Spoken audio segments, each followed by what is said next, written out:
Good evening, Python for Data Science community. At least it's evening where I am when I'm recording this video. What I'm going to show you today is how to web scrape some data with pandas. Now you may be saying, but why would I want to use pandas to do that? Python has beautiful soup. It's one of the best web scraping packages there is out there, and I 100% agree. But sometimes beautiful soup is a little bit of overkill for what you're trying to do, especially if you're just trying to grab a table from a web page. So pandas makes that very easy, and I'm going to show you how to do it. First, though, let's find a source for some data. Now, let's say that you're on the Real Clear Politics page and you see this really handy dandy little table that they have here, and you want to pull that out. Well, the only thing that you need to do to make this work, or to make sure that this is going to work, is check the source. If this is a properly formatted table, then Pandas will have no problem pulling it out, and you'll be done in about 2 lines. The way to do that, if you're not already aware, is to, in your browser, there will be some sort of developer tools option. In Chrome, it's under more tools and then developer tools. Turn that on and it will let you inspect the source of the page that you're looking at. What you're looking at, or what you're looking for on that table, is properly formatted tabular HTML or XML. So you can see here that there are table data elements, and over here, if you look, you can see table row elements and table body elements, and then a formal table definition element. So this all means that this is well formatted tabular data, and we're going to be able to pull from this fairly well. Now I'll show you how to do that in just a second, but before, actually I'll come back to that. I don't want to digress too much, especially given that I only have 5 minutes here. But you'll find that type of properly formatted data on lots of pages. You can see here that there's a table at the top, and if you scroll down a little bit more, you'll see there's another table at the bottom that we should be able to pull from. We could go into the source and verify that, but don't really need to do that again. But you can also see, for example, on Wikipedia, there is often a lot of tabular information, and as long as that is properly formatted, you'll be able to pull from that easily as well.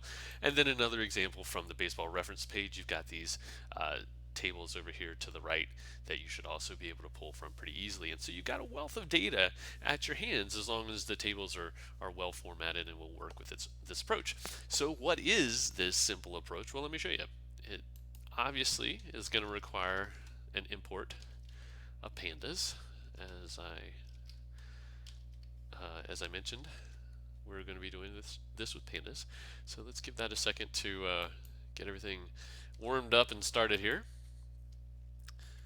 And then we're going to we're going to go back to this Real Clear Politics page, since it's where we started. We're going to copy this URL, and we're just going to define this URL variable that is a string that points to the actual URL we're working with, just so that it's a little bit easier to deal with if we need to work with it again in the future. And then the next thing that we're going to do is pretty straightforward. Going to create an object to hold the data frames that we're going to be pulling out, and you'll note that I said data frames. You'll see why in just a second. And if I can read and type, I'm sorry, talk and type at the same time, which I apparently cannot. There we go. Now I need to actually submit this line, number 3, and define that object. And then I'm just going to run pandas.read_html with that URL as a parameter. And you're going to see that one line executes fine, no errors, thank goodness. And what we have now in this dfs object is actually a collection of data frames that Pandas was able to pull out. The easiest way to see this is that this is a list of 3 objects, and this table, this initial table that we were looking at, since it's the first one that was pulled out, is data frame is the first element in that list, and we can see that by just printing it. And so you can see here that we've got a nicely formatted little table. It's truncated here, obviously, but you can see that it's got the same number of rows that we would expect. It's got the poll name as the first column, and then the date, and then the name of the candidate following. So this is great. We can do anything. This is now a data frame that we can work with however we want to. You'll also notice, as I mentioned, that there are 3 elements in this list. It pulled down anything else where it could find a TD, a table-related element. Now, in the case of the second instance where that happened, it actually was not a well-formatted table, and so we get a little bit of wonky data. What it turns out is that it's pulling these this little area right here has some table elements in it, but it's not an official formal table, and so it's cramming some of this stuff together. You see that in this first element, first of all, it doesn't have any headers because it doesn't have any table header rows, and then it's cramming some of the cells together.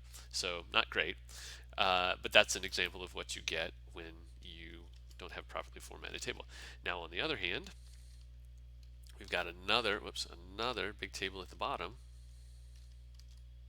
and it's wrapped quite a bit. But if it wasn't wrapping, you could see that this is, again, just as it worked pretty much as well as the top table did in pulling in all this data. So that's, in just a few lines, how you can use Pandas to easily web scrape some tabular data from any data site that or any website that you're working with. As always, a link to the code will be mentioned in the description, so feel free to go there and check it out if you want to. And I look forward to seeing you next time.